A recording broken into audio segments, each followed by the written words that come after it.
Assalamualaikum warahmatullahi wabarakatuh. Jumpa lagi dengan pembelajaran matematika bersama Pak Iman Hadi. Pada kesempatan kali ini kita akan belajar bagaimana hubungan sudut pusat dengan sudut keliling.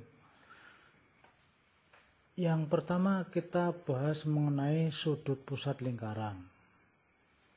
Coba perhatikan. POQ adalah sudut pusat. Ini sudutnya, POQ. Sudut POQ dibentuk oleh dua jari-jari. Mana?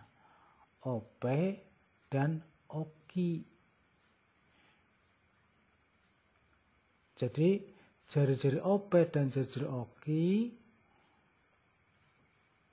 ini membentuk sudut pada pusat lingkaran. Ini salah satu titik sudutnya berada di pusat lingkaran, sehingga dinamakan sudut pusat lingkaran. Sudut pusat lingkaran adalah sudut yang dibentuk oleh dua jari-jari di pusat lingkaran. Ulangi, sudut pusat lingkaran adalah sudut yang dibentuk oleh dua jari-jari di pusat lingkaran. Oke, bisa dipahami ya. Pokoknya yang nama sudut pusat lingkaran adalah sudut yang dibentuk oleh dua jari-jari dan titik sudutnya berada di titik pusat. Salah satunya ada di pusat lingkaran. Oke, lanjut. Berikutnya adalah sudut keliling. Sudut keliling adalah sudut yang dibentuk pada keliling lingkaran.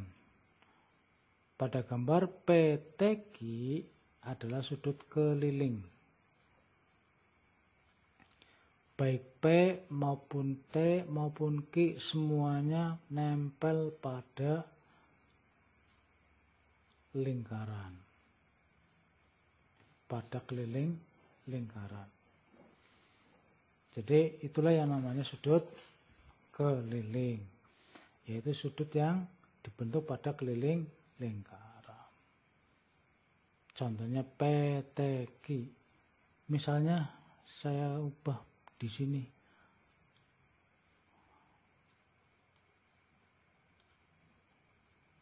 Nah, apakah ini juga sudut keliling? Ini saya ubah di sana. Apakah QTP sudut keliling? Jawabannya iya. Karena apa? Sudut ini dibentuk pada keliling lingkaran. Bisa dipahami? Kita lanjutkan. Nah, bagaimana hubungannya sudut pusat dengan sudut keliling? Coba perhatikan. Jika sudut POQ dan PTQ menghadap busur yang sama-sama menghadap busur PQ,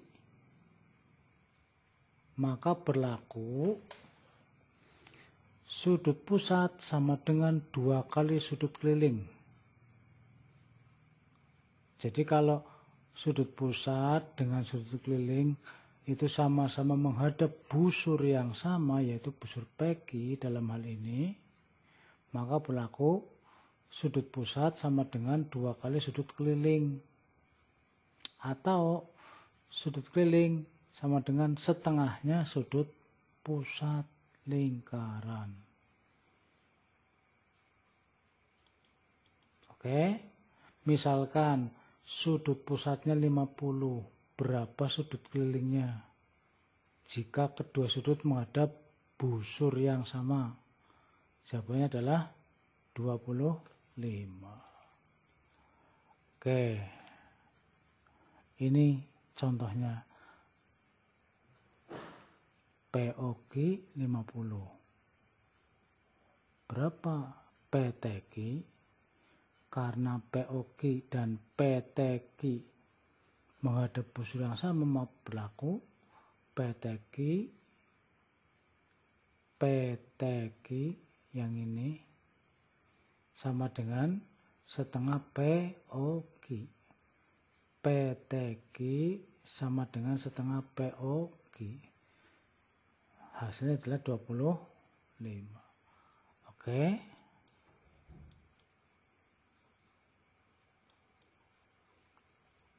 Sekarang sifat-sifat sudut keliling. Sudut keliling yang menghadap diameter lingkaran besarnya 90 derajat. Coba lihat, perhatikan sudut BCA, BDA, BEA. Ketiga sudut keliling ini menghadap diameter yang sama, yaitu diameter AB. Jika ketiga sudut ini menghadap diameter yang sama, maka besar sudut-sudutnya 90 derajat. Berarti baik BCA, BDA maupun BEA semuanya 90 derajat. Oke, lanjut. Sekarang berikutnya. Sudut keliling yang menghadap busur yang sama, maka besarnya sama. Kalau tadi menghadap diameter yang sama, sekarang menghadap busur yang sama. Lihat, ada 3 sudut. PQ adalah busur, yang berwarna merah ini busur. Terdapat sudut-sudut PRQ, PRQ, PSQ, PTQ. Ketiga-tiganya menghadap busur merah PQ. Jika sudut tersebut menghadap busur yang sama, maka besar sudut-sudut tersebut adalah sama. Andaikan PRQ adalah 30 derajat, maka PSQ dan PTQ juga 30 derajat. Oke, lanjut. Sekarang kita menuju ke segi 4 tali busur. Apa itu segi 4 tali busur? Perhatikan gambar. EFGH adalah segi 4 tali busur. Karena segi 4 tersebut memang terbentuk dari 4 tali busur. Yaitu apa aja? Tali busur EF ini, kemudian tali busur FG yang ini, lalu tali busur GH dan HE. Segi 4 tali busur adalah segi 4 yang titik-titik sudutnya berimpit pada lingkaran. E, F, G, H adalah titik-titik sudut.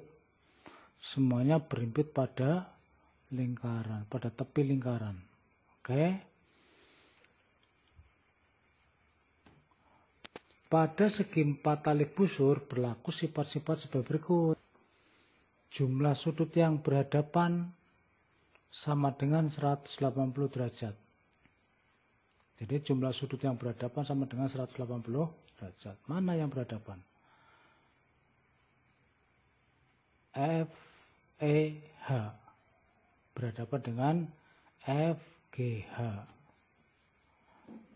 Jika berhadapan, maka jumlah sudut tersebut sama dengan 180. Demikian juga EFG berhadapan dengan GHE. Jika EFG dijumlahkan dengan sudut GHE, maka juga jumlahnya 180 derajat. Oke. Lanjut. Sekarang yang kedua. Hasil kali bagian-bagian diagonalnya sama. Pada segi 4 tali busur EFGH terdapat 2 diagonal yaitu EG dan FH. Jadi ada dua diagonal, yaitu EG dan FH. Diagonal EG terdiri dari dua bagian, yaitu EI dan IG. Sedangkan diagonal FH itu terbagi menjadi FI dan IH.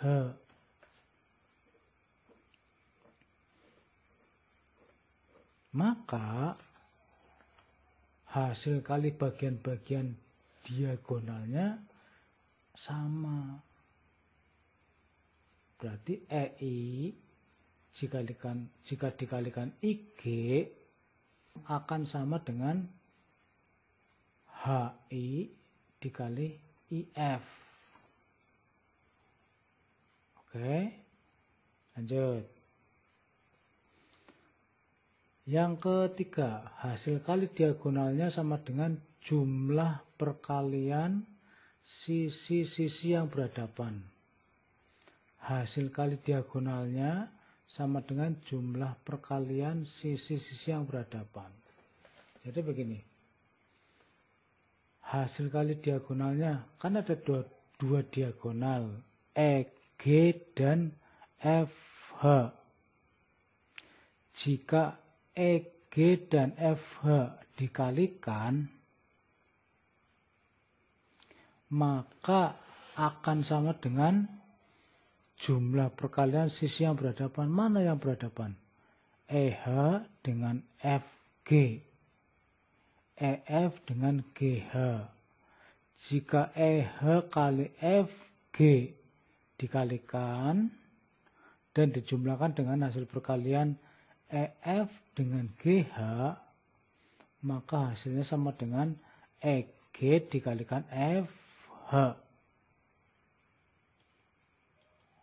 Oke, ini yang di kotak ini tolong dihafalkan ya.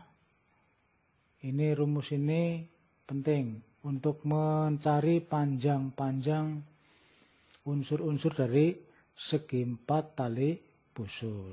Misalnya nanti bisa dipakai untuk mencari panjang bagian dari diagonal. Bisa juga digunakan untuk mencari panjang sisi-sisinya. Oke, jadi tolong dihafalkan. Untuk lebih jelasnya nanti ada latihan soal setelah sesi ini selesai. Demikian pada kesempatan kali ini. Kurang lebihnya mohon maaf. Billahi taufiq wal hidayah. Assalamualaikum warahmatullahi wabarakatuh.